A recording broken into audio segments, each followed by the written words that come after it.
Hi, this is Pete Gooding from Ibiza, musical director at Hostel La Torre, and you are listening to the Liverpool Connection Podcast.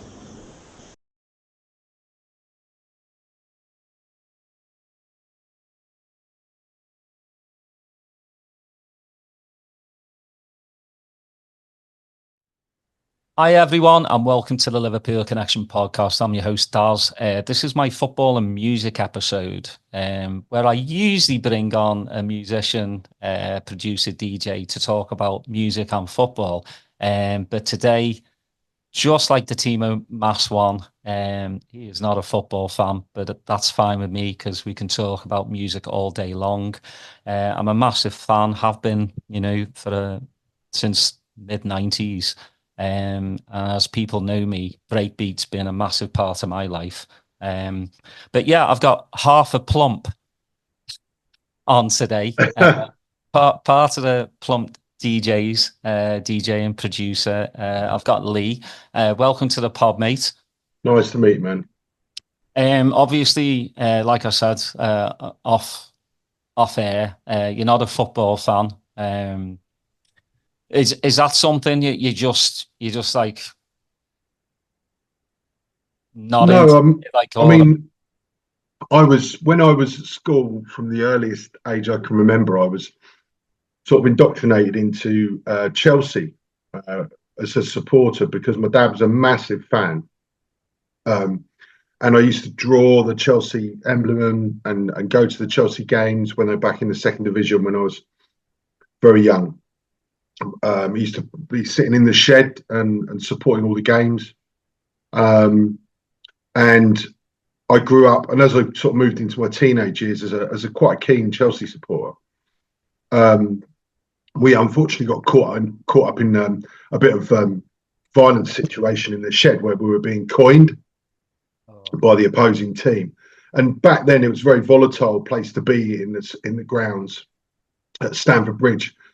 And I was very young. My dad and I were both quite scared by the episode. And at that time, also, I was sort of enjoying other sports for the first time: rugby, athletics, golf. I was going fishing loads. I was a real kind of sport Billy. And I think football in the 80s, as you know, was going through its kind of hooligan era. And it was the wrong age for me to experience that. Me and football went in two different directions, and I absolutely love the game, and I still love it now. And I've been privileged to go to see a number of sort of Premier League matches more recently. Seeing Tottenham Hotspur, I've been in the box there 3 times in the last year or so, which has just been astounding. An astounding experience to be right immersed in that kind of. In that theatre, and I've also seen the Arsenal women's team play as well because my daughter's a keen footballer and she's just looking like she's 9. She looks like she's going to be moved into the St Albans City ladies team for kids. So yeah, I love the game, but I'm not a supporter. But like all sports, football's a fantastic sport. So I'm a fan of sorts, but not a day-to-day kind of fan, but it's a wonderful game, yeah. But music was another big thing for me in those teenage years, and really steered me along quite a specific pathway, which leads me to still be involved in it now. I'm 52 now, and I'm still doing loads of sports, and I'm still involved in music, which is wonderful. I mean, yeah, going back to the 80s, that's the big thing. I've got a lot of mates. Obviously, everybody knows about Hillsborough, and the violence around football matches in the 80s turned a lot of people off. They really did. Once you stop going to the match, it's not like today where you've got YouTube, you can watch the highlights, you've got social media. Back then, there was like, if you don't go to the match and you really don't have a telly, or, you can't really know what's going on. A lot of people just, especially the violence, just got fed up with it. You fall out of love with football. I mean, for me, a couple of years ago, it was more because of the greed that's happening in football right now. It's all about money.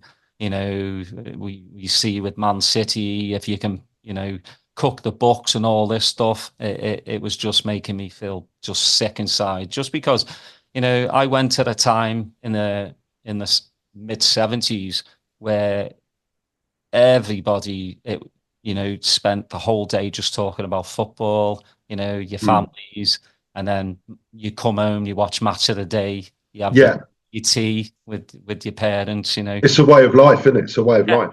And you get a bit of shandy, you know. It's always great on a Saturday, and top of the pops as well. But you know, it's football's not for some, and I definitely understand that. You know, for me, it's obviously family, music, and football, and then clobber. Trainers are way up there. You know, probably with family. Yeah. The missus will be like, "Ah, no, don't say stuff like that." But nah. So for you, like growing up, you know, for your roots wise, like what was being played in your house from your mum and dad? I suppose a mixture of rock and sort of soul and disco, really. My dad was big fan of Brian Ferry and Dire Straits and Phil Collins, and earlier than that, Roy Orbison, really, when he was a kid, and you know, the rock and roll greats as well. So there was that on one side of the family, and then my mum loved her soul music, and they both loved disco at all the house parties. There's always disco being played in the 70s, and then also some, you know, later on there'd be sort of rock and roll or rock anthems being played. So that was the glue, you know, not too dissimilar to yourself, I heard earlier, and that sort of stayed with us, really. So I think disco, really a firm party favourite in our household. So that I'm used to that 4/4 beat as well. So yeah, I think it was the same for me, especially like New Year's.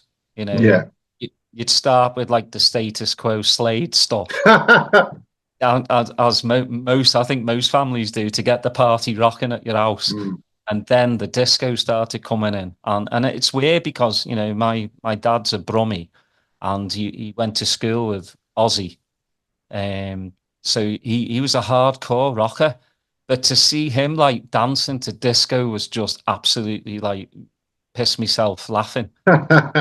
You know, I mean, my dad was full on, you know, when he was growing up with the studded wristband and like the, you know, jacket, leather jacket with all the stuff on it. And just to see him like dancing to disco, I was like, wow, you know, times have changed. But yeah, I mean, it is weird how disco has set the tone for like house music, you know. yeah, it did, yeah.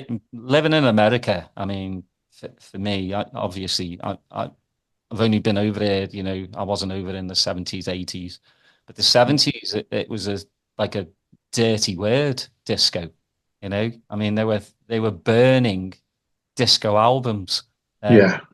That's quite bizarre, like for me, you know. It takes you back to like burning books because they've got stuff in that people don't appreciate.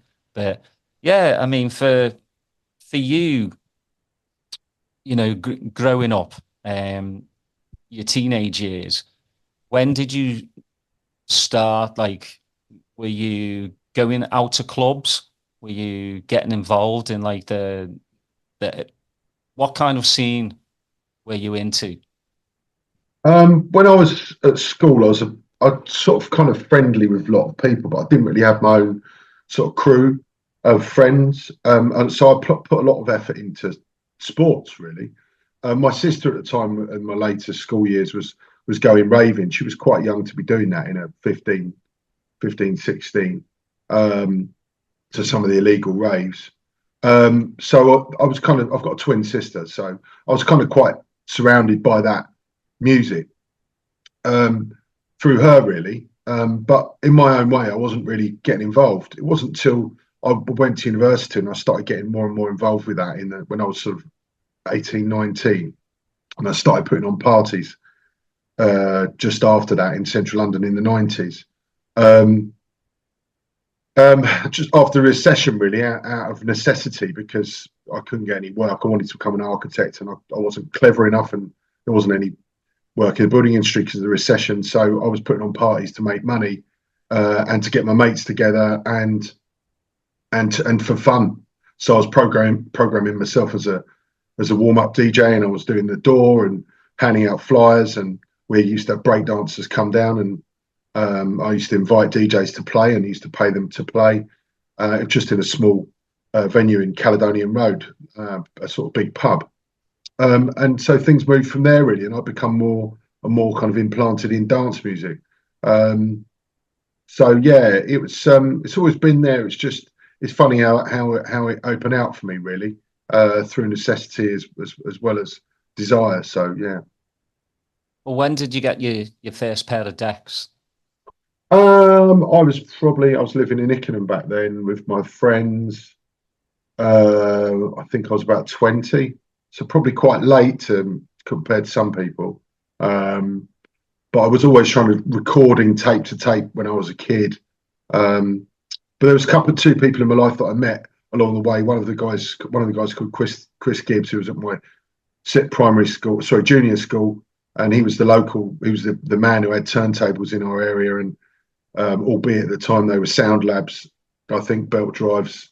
And then he got some 1210s, and we were all used to go round to his garage and listen to him play hip hop and electro and early funk breaks and soul music, and we used to love that. And that really inspired me, really. And he was the first guy to sort of give me the wisdoms that led me to get my own turntables. And then the other guy that was quite influential was a guy called Matt from the Freestylers, who was previously in a band called Strike, who had a top 10 hit, or many top 10 hits. And he used to love his house music and let me DJ on his 1210s. And for a couple of winters or summers, he used to let me go up to his room and just learn on his turntables. So invaluable time there, and a great grounding, really. So that's where I picked up my sort of limited skills. There's nothing like, practicing on the sound lab first. When you actually get on a pair of techniques, you're just like, oh, it's like heaven. It's so bizarre. I was like talking to Chris, plastician, and he was telling me like he got his first pair of decks and cost like 130 quid. His mate sold him like two decks and a mixer.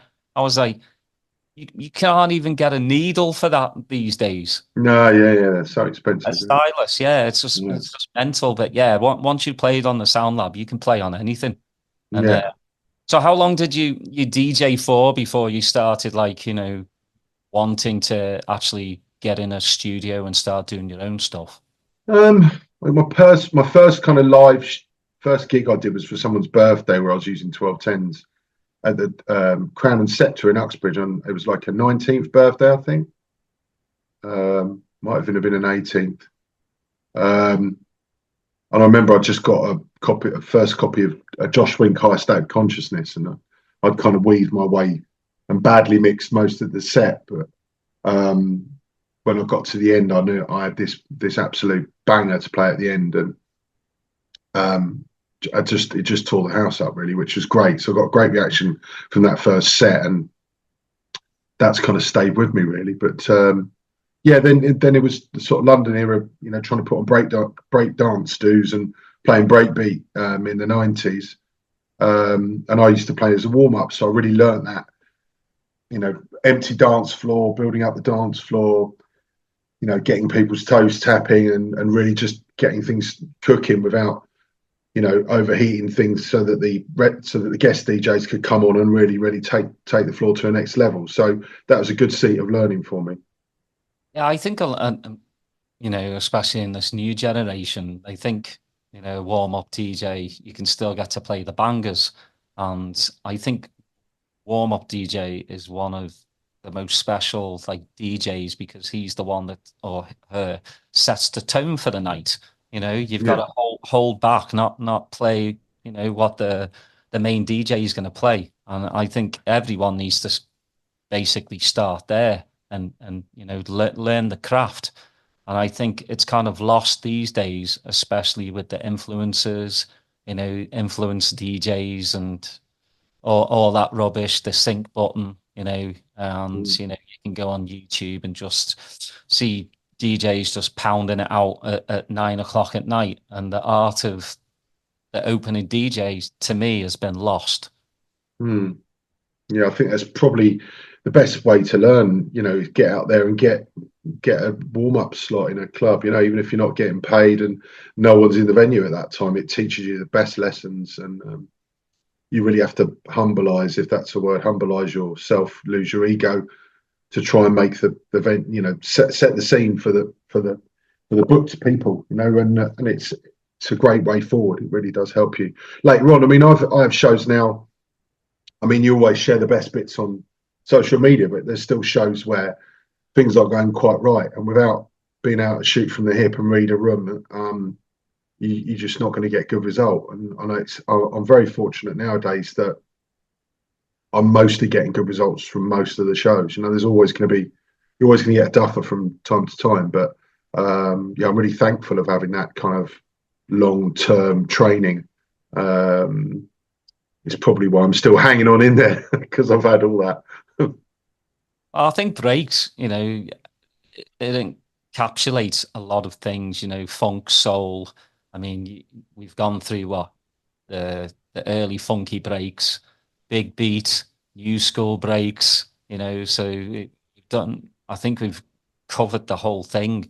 What I like about it is it's always stayed underground for me. There's been some top 10 free, obviously freestylers and stuff have hit the top 40, but it's always stayed underground and humble. And it's always, I think for breaks, mid 2000s was probably the peak where everybody was playing breaks. I mean, you had Sasha playing breaks, everyone was putting it in their sets, and it kind of went down a bit. And I'm all right with that, because I think it made the break scene grounded. And what's your thoughts on that? Because I like what I'm seeing again, just like the Ministry of Sound show. You've got nothing but breaks DJs, but different, different style of breaks, and that was great to see again. Yeah. Well, there's a 20-year cycle very evident at the moment. The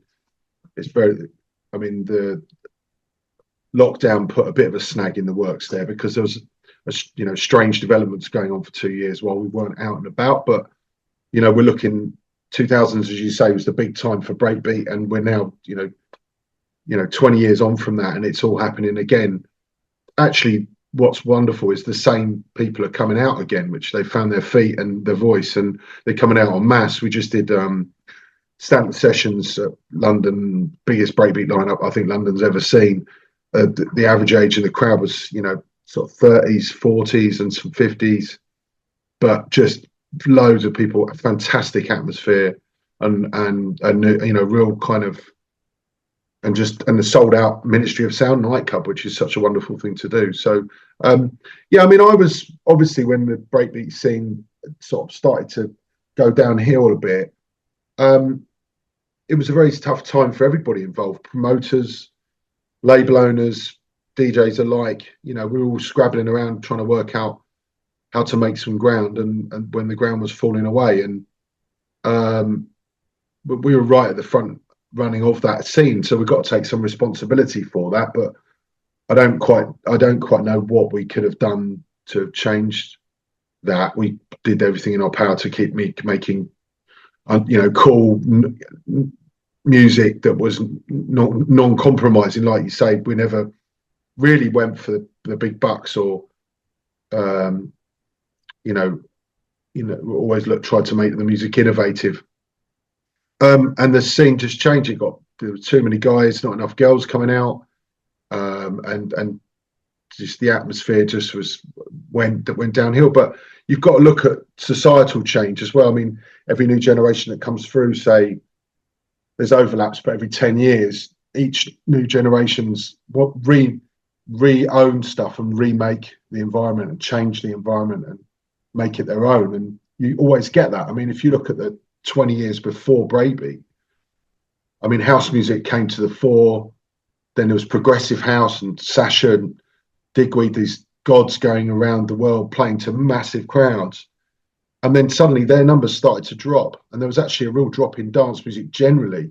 And that kind of left a gap that breakbeat came along and filled. And as you say, in the 2000s, a lot of those bigger house DJs were struggling to get shows. And we were getting shows everywhere, the biggest nightclubs in the world, the biggest festivals in the world. And I think that was kind of typical of this 20-year cycle. There's a gap there that was filled, and the yin to the yang, house music to breakbeat. You know, that's the way I kind of see it. And all we've seen subsequently is then that moving over again, and another sort of 10 years of dominance of house music, which has changed again now to back to broken rhythms. We've seen drum and bass, massive resurgence after lockdown, and now breakbeat and breakbeat garage, and the tempo's coming up. Trance is making another bit of a comeback, and fast house at the moment, similar to what it was 20 years ago. So it's just very interesting to see that, and I'm very thankful that we've got a second crack of the whip. Well, how did you and Andy meet?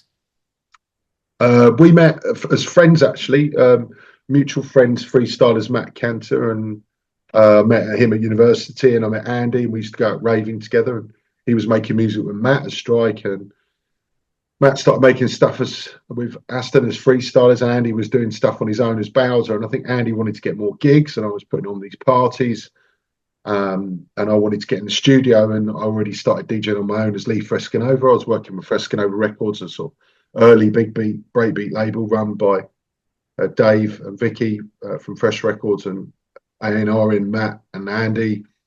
And I was in there working as a runner in the label, and Andy wanted some more gigs and I wanted more studio. So we formed the Plumps and shared what we had. So now Andy and I were a double act, and I was in the studio 3 or 4 days a week working with him in his studio in Soho. So fortunately, that's still going on as well. I was there yesterday. So yeah, our relationship is solid as ever, and we're really enjoying making music together still. So. Yeah, that's good. You know, I mean, Plump Nights Out is iconic for me. It's just a well put together album. You know, there's a lot of albums back in the 2000s where you can tell some of the tracks are just fillers, but from yours and Andy's, from track one all the way to the end, it's just non-stop. Like, you know how people will go, well, you know, I'm taking the listener on a journey.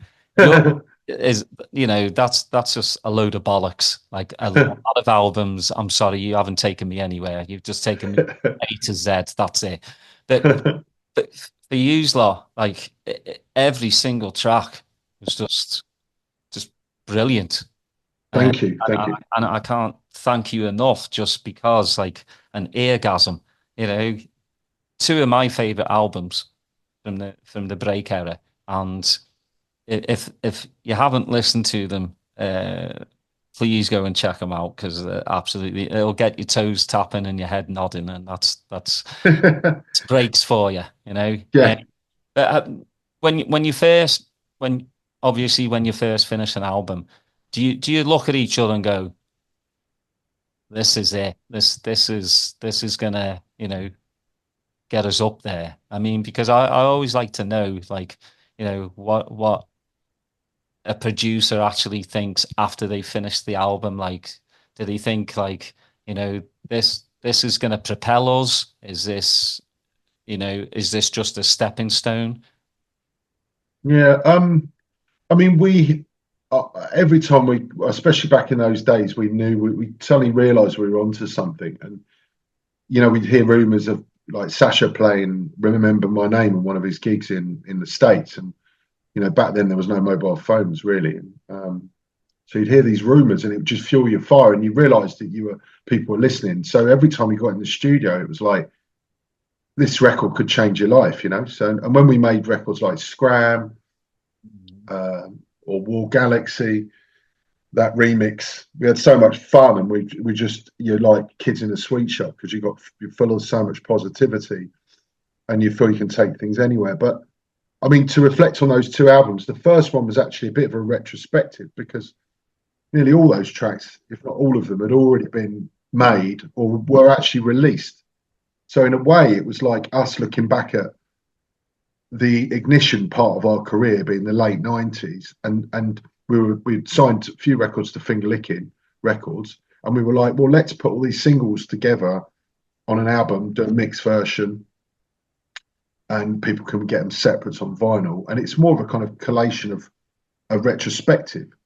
That's one of the reasons why the styles in that album are so varied. Everything from disco influenced War Galaxy, which was right at the start of our production career in the late 90s, to the freshest stuff we were making then and there in 2000, 2001. I think the album came out in November.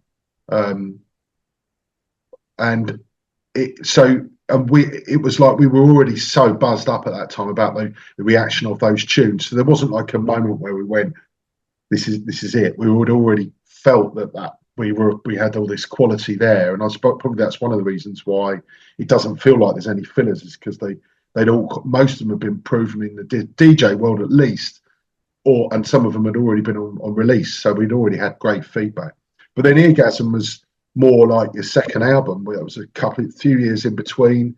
We'd both been touring loads, we'd both been partying too much, and we were suddenly like, we've got to do this album. So that was much more pressure for Andy and I, and it's a classic scenario, isn't it, for most bands, and your second album, you know, like you all at that point and now want different things for the future. You both kind of have had loads of interviews for the first time. You're developing ego issues, and it's a classic scenario. And there was a lot of pressure on the label back then, Finger Licking Records. They were trying to put for our help, you know, trying to shape us and trying to use their wisdoms to try and get the best out of us. We were trying to make sure we were independent, so there was a lot of to and fro between us and the label, and a lot of arguments.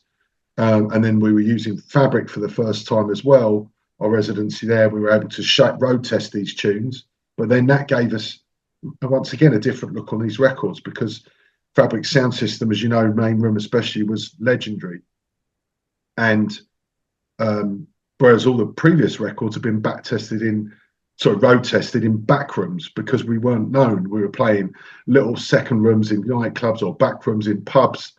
So, you know, playing Scram to about 100 people in a back room of a pub, that was the road testing of that record. Whereas some of the tunes in Eargasm were on the biggest sound systems that the world had to offer at the time. So much more complex album, much more varied Eargasm, but still some huge records in there for us, and wonderful guidance from Finger Licking as well. We were very, very heavily involved in relationship-wise as friends of all the other artists on that label, and it was a family. We were part of this Finger Licking family at that time. So both albums are very much a Finger Licking thing in a way. Well, how hard is it though to, you know, keep your ego in check when you do have like a successful album and successful records, and you're touring all over the place, and like you said, you know, partying and stuff, but you know you've still got to like get in the studio and put these songs out? Yeah, well, I mean, I suppose when you're that, I've only recently found out what ego actually really is, so I can address it now. But back then, I didn't know what it was. It was just a word that people used once in a while when someone was being a bit of a whatever. But yeah, I mean, back then it was tough because we were friends, but we all had our own agendas, and we all had our own voices, and we all had things we wanted to get put across. I mean, we had great artwork surrounding Finger Licking Records, courtesy of Gem, and then great creative ideas and overseeing business by Justin and Abel, and everybody had their own ideas and wanted to have their own input, and we were all proud of the results we were getting. So it was awkward, but I suppose the same kind of pressures a band, you know, a rock band has classic scenario you hear of, huge mega bands like the Beatles and the Rolling Stones going through those problems of second and third album and people's egos and people losing their grounding a bit because of partying too much or drinking too much or they're not feeling valued in the team, so you get problems there, or everyone's the other classic one is when people have a dream and they set off to do something like your first album.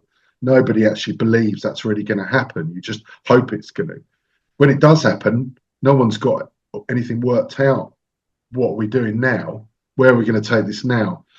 So everyone's then got their own ideas, and that's where you get a lot of arguments. What people should really do is, even if it feels a bit big-headed, think this first album's going to work. We're going to do really well with this first album. What are you going to want to do then? Do you want to do another one, or do you want to call it quits? Or are you going to want to start a solo career? And that nobody says that. So you do the first album, and then everyone goes, "Oh, I want to start a solo career," and everyone goes, "Oh, what about us?" Or so it's easy to say that looking back, but we obviously had some of those problems. But we weren't making pop music, so we didn't have the pressures of a pop band, being recognised walking down the street. We were famous in our own environments. In nightclubs, people would recognise you and you'd be signing autographs, but then you leave the nightclub and you're back to Joe Bloggs again. So we were lucky in a way there, because it kept us a little bit more grounded maybe than some pop acts that maybe had a number of hits in the charts and maybe were being recognised when they was going out for dinner, So that's when, I suppose, ego can really start getting affected. Well, I mean, it seems to me like the break scene was one big family, and there wasn't too many egos, and that's just coming, looking from the outside in. It looked, like the record labels were all kind of in tune with each other. What's your thoughts on that? Because like I said, I just buy the albums, buy the 12 inches, but you're actually, making the records, you're having to talk to, labels and stuff. How was it?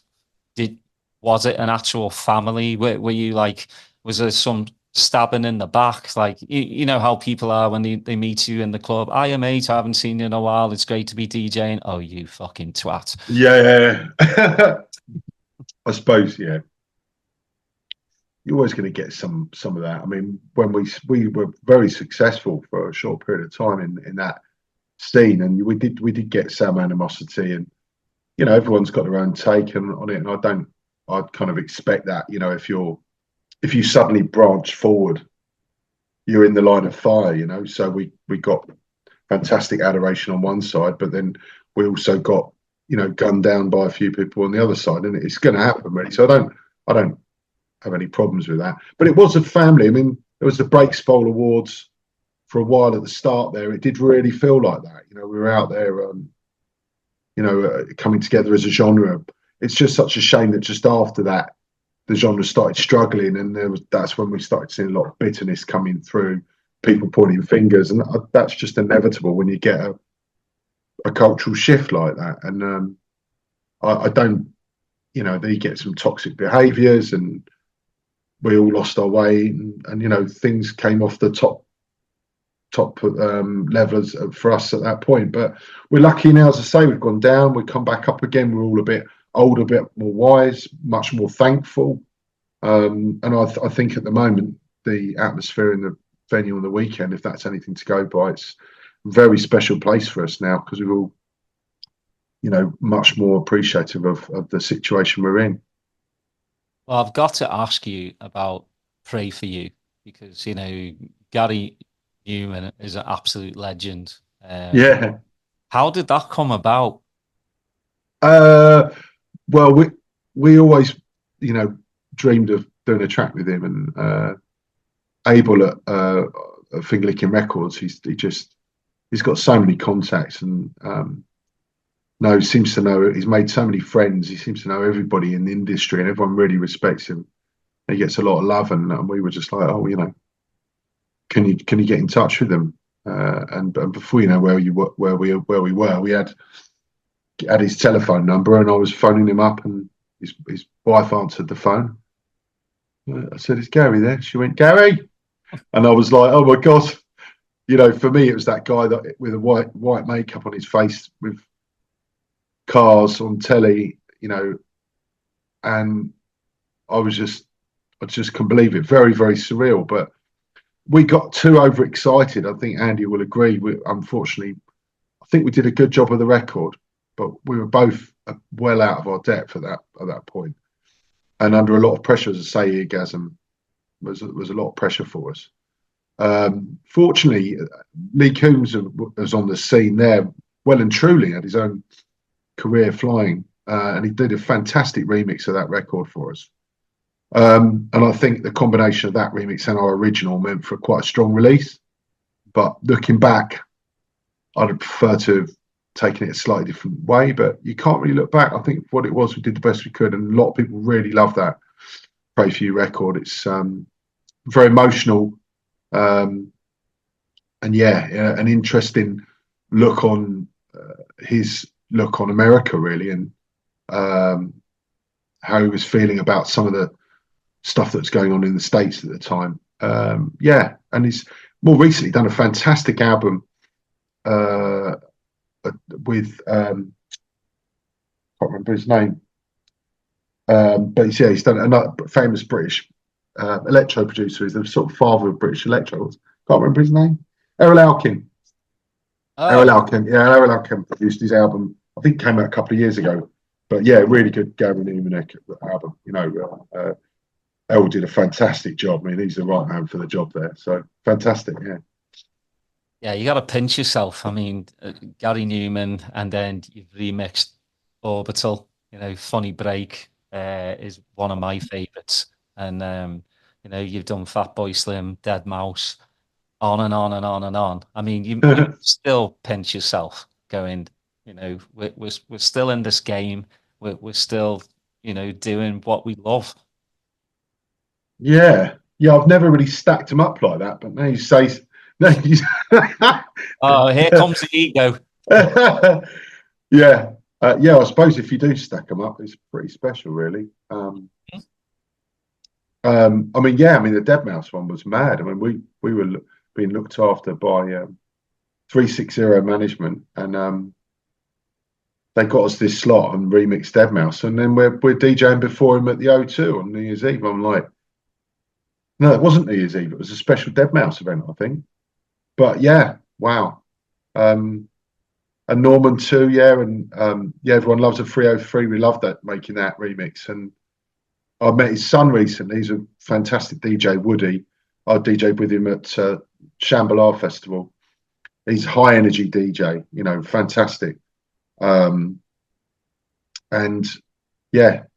Fantastic when you look back. But it's important to live in the moment and what we're doing now, what have we got to do now. And at the moment, I'm feeling really enthusiastic about this resurgence. People wanting new breakbeat and wanting to hear the old stuff, and the fact that the tempos have gone up a little bit lately. It means now we can play the older stuff, which is sort of 134-ish, around some of the more new stuff, which was always a problem 10 years ago. A lot of people making like 128, 127 breakbeat, and that just didn't sound good when you play it next to a 134, 135 BPM breakbeat track. So it's very hard to program the sets, but at the moment it's a real sweet spot. You can literally play something old, something new, something borrowed, something blue, all the same tempo, take the sets anyway. It's great. Well, it seems like Spain has always been a massive breaks, just insane. I mean, I remember Simon Shackleton, Elite Force, posting stuff about him playing in Spain to thousands of people, and same with Eastern Europe as well. Hungary, massive into breaks. So I think that's what's kept breaks alive. With the States, obviously Florida breaks was the big Hoodia, DJ Icy, Baby Ann. And then again, same within the States, it kind of faded. It's always been there, but it was massive in the late 90s, early 2000s. And but again, just to see it still healthy just makes me smile. And it's great for you know, the younger generation to hear the older breaks as well, put in with, you know, the new stuff. And then just like you were saying before, you know, how drum and bass has done a whole 360, you know, is great, because you're seeing the kids out now, you know, going nuts to drum and bass tunes that were made 30 years ago. So it makes me chuckle, but that tells me these tracks of you know, stood the test of time. And same with yours and Andy's tracks. Still sounds fresh today. And that's what I love about it. You know, that the productions that you did and are still doing are still high quality. You know, if you go, anybody can get on Beatport, and you know, there's thousands of crap, absolutely thousands and thousands of just dog shit music. You know, and I'm being honest. I can't hide my feelings. It's so easy to make your own track and put it out. You know, you don't need a record label. You can just basically put it out yourself. But the problem is, it's not produced very well. It's not engineered very well. And I miss that. You know, if you play some of the stuff that's on Beatport in a club, it'll sound like you're basically in your nan's kitchen. You know? It just doesn't have the warm bass lines, and your tracks have stood the test of time. That's one big thing I can say about yours and Andy's, as well as, you know, a lot of Meet Katie stuff, Dylan Rhyme stuff, still sounds absolutely amazing to me. Fantastic. Attention to detail back then was great. You know, the process was harder. It was harder to make music. I mean, when we made Bumper, I mean, that took 6 weeks. We did a Bumper Electronauts remix. It took us 6 weeks to make.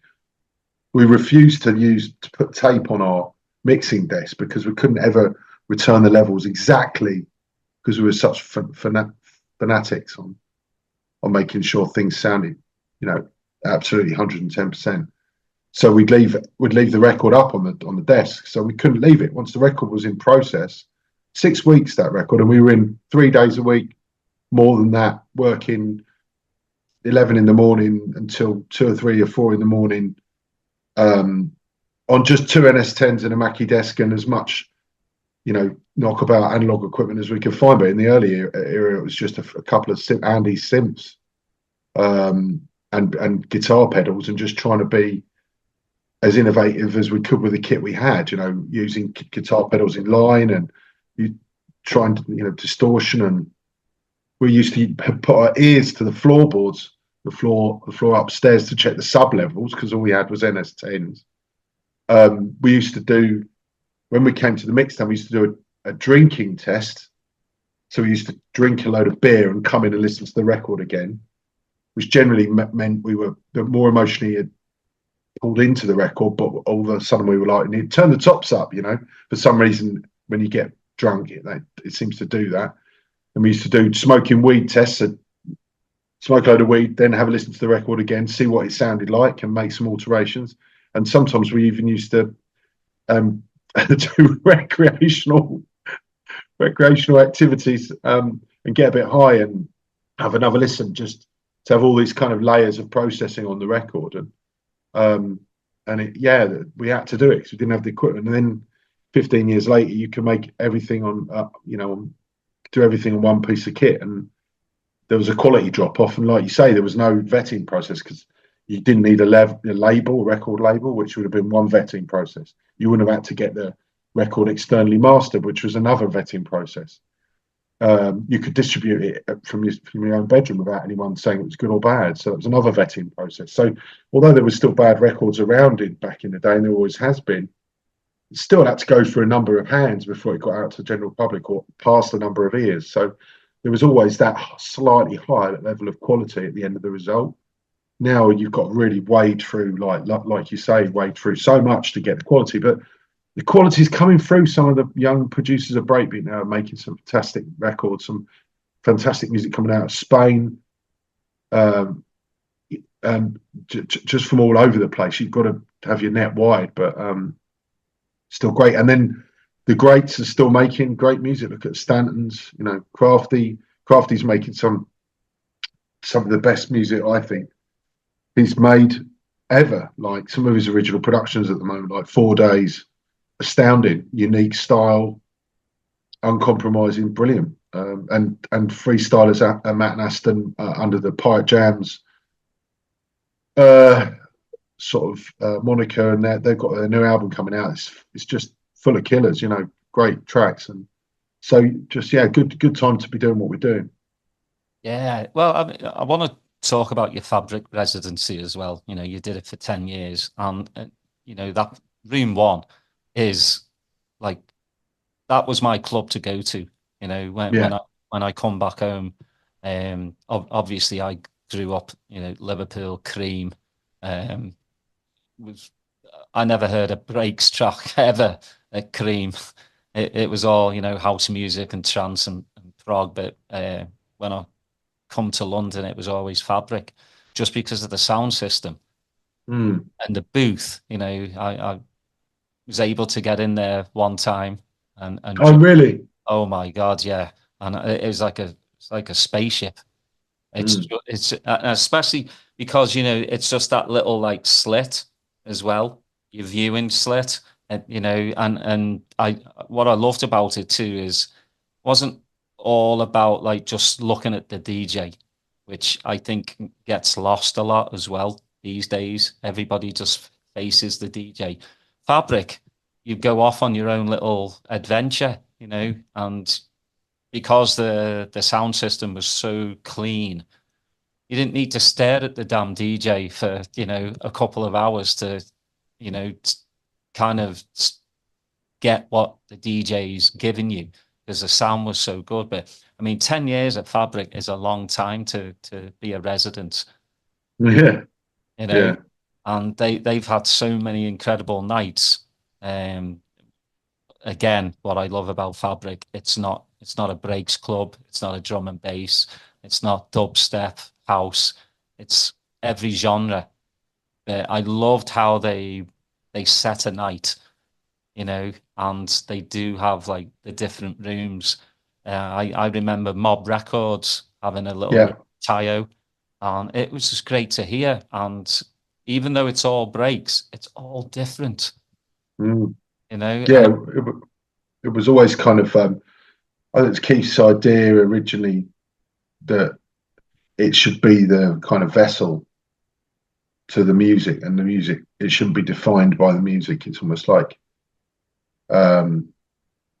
it should have a fluidity and be purely subjective in terms of what people thought Fabric were, and I think he achieved that really. And yeah, fantastic to be a part of that. We you know, I went out to recently for dinner with Steve, who set Fabric up with Keith, and the work and effort that went into that and making it what it was just phenomenal. We were begging for a show there, and fortunately we got asked last minute to stand in. I think Fatboy Slim couldn't make the show, or someone on the bill couldn't make it, and I think it was Abel got a tip off. We got a tip off through Curly, managed to get ourselves in there, and just smashed it. It was and then we got asked to be resident there, and that you know, looking back, I just never really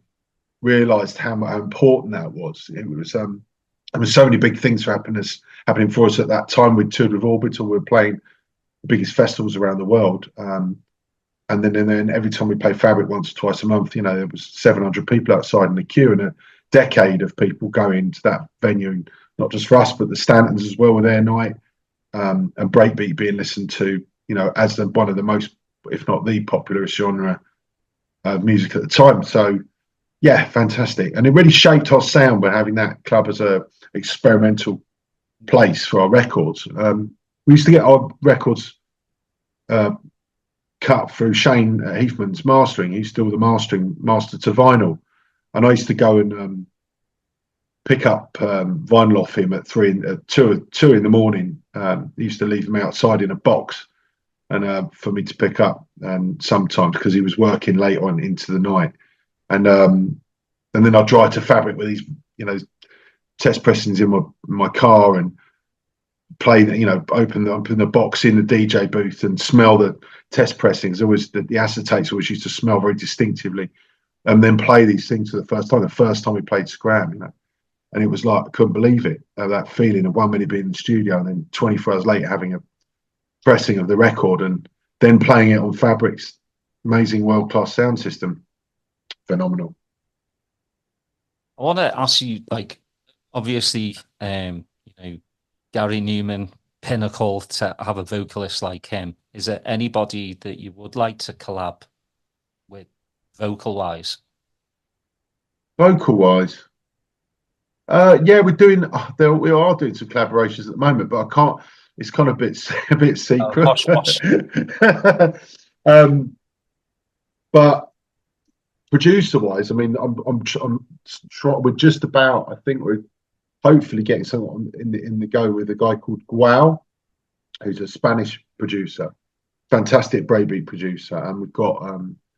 He's just done a remix for us, and it looks like we're getting a collaboration on the way. He might be looking at a track of ours called The Soul Vibrates, which I think was on the Eargasm album. I think he might be looking at collaborating with us on getting another version of that going, and another tune we're doing as well.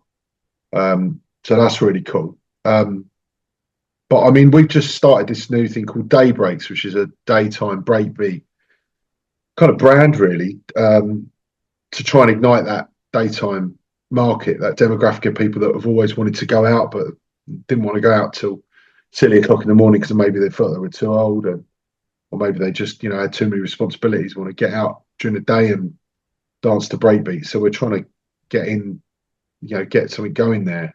So that's taking up quite a bit of time, and we've got Australian tour coming up in March, April next year. And I've got some Asian shows in the brewing as well. So things are going to be quite busy touring and a bit of studio work. And we've just done a replumped sort of remastering project for Replump Volume 1. And we've just started on Replump Volume 2, which should be out hopefully in the middle part of next year. So there's just so much work on at the moment. It's fantastic.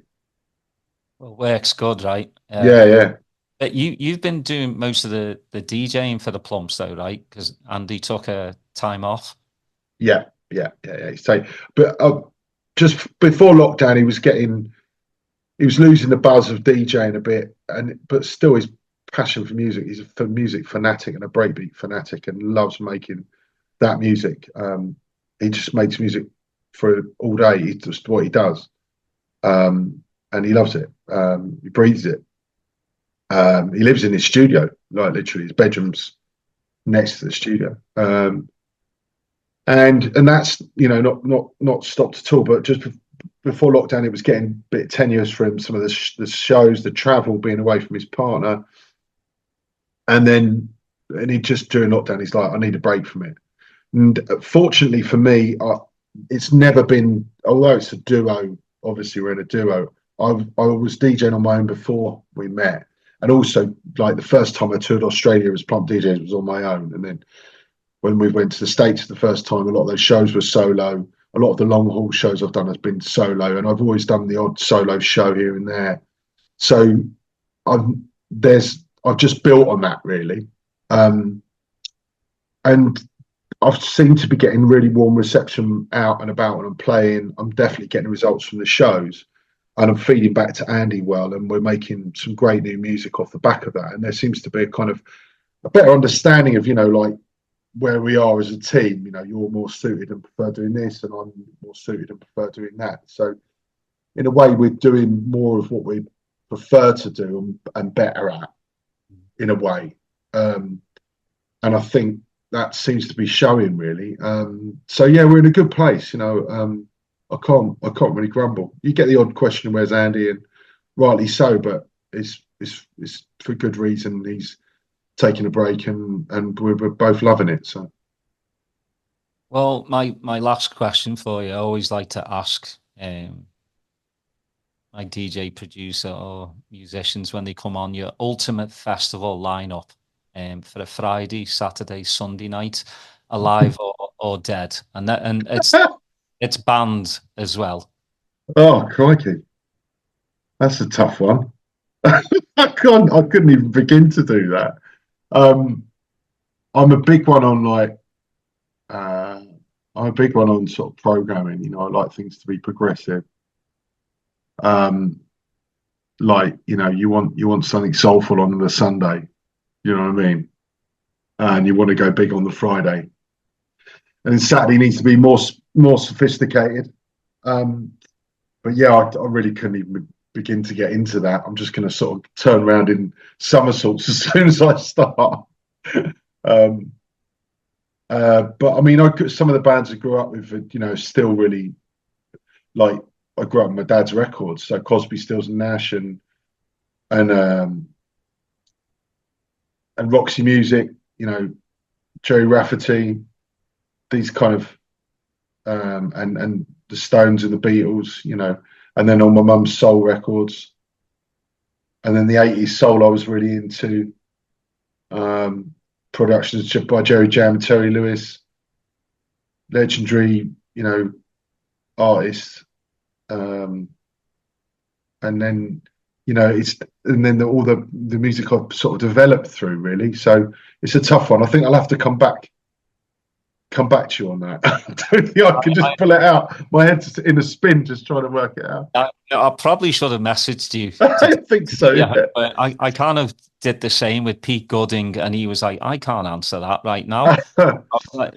So usually I'll send a message like, can you do your homework on your ultimate one? And I just totally forgot. But yeah, it's a tough one because you've got so many like musical tastes, and you can't really, I mean, some people can just reel it off, you know, like they'll say, yeah, days the Stones, or, you know, the Beatles, and Marvin Gaye on a Sunday, you know, maybe Elton John in between. But yeah, it is a tough question when it's a good one though. It's a good one. I think it'd be good to sort of if you're having trouble sleeping, you could sort of imagine each day in your head, couldn't you, and use it as a bit of a mantra, a way to get to sleep. Just to work it out.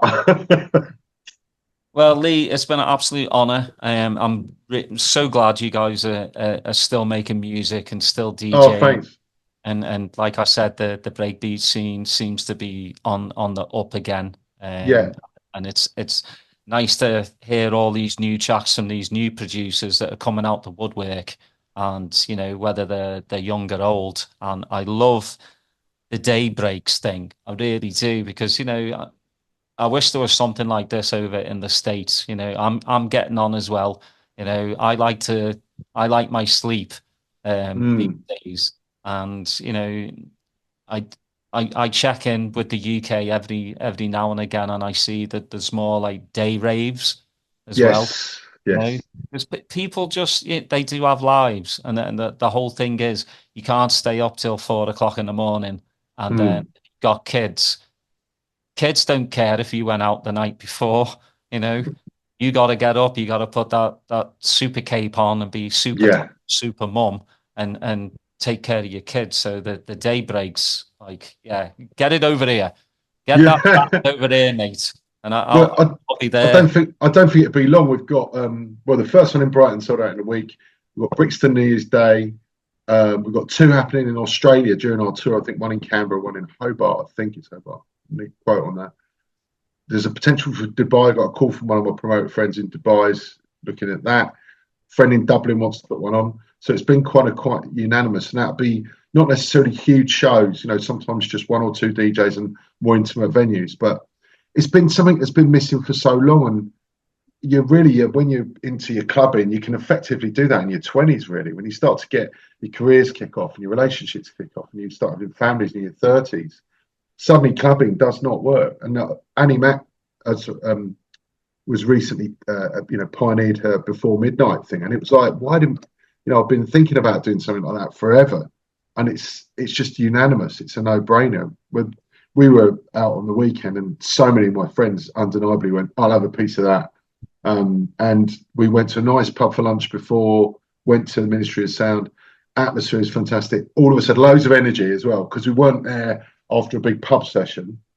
We'd gone there, nice bit of food in us, a couple of drinks, and we were really full of energy.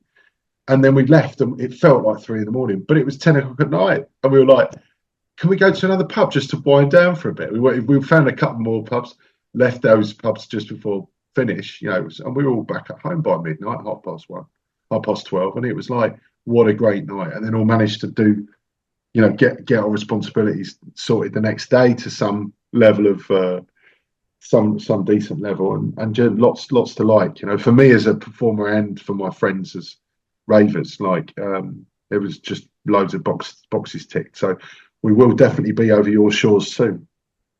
Good. Please go check out Plump DJs at their website, plumpdjs.co.uk, for all their music and touring and stuff. But yeah, thank you so much, Lee. It's been an absolute pleasure. An hour goes by so quickly when you're talking about things that you enjoy and you love. Thank you for asking all the right questions. It's been easy for me to talk too much, so I'm sorry if I have. Well, I mean, that again, the whole reason why I do these episodes is for me just to kind of ask a few questions. I wants to hear me waffle on. A guest that's your story and you're telling it, and that's what I love. I'm like I said, the people that listen to this podcast, I'm just a fan as well, because I'm bringing on people like yourself that I admire, I appreciate. Part of my musical landscape. So thank you again. For everyone listening, tuning in, please like and subscribe, put your notifications on, and we'll see you next time.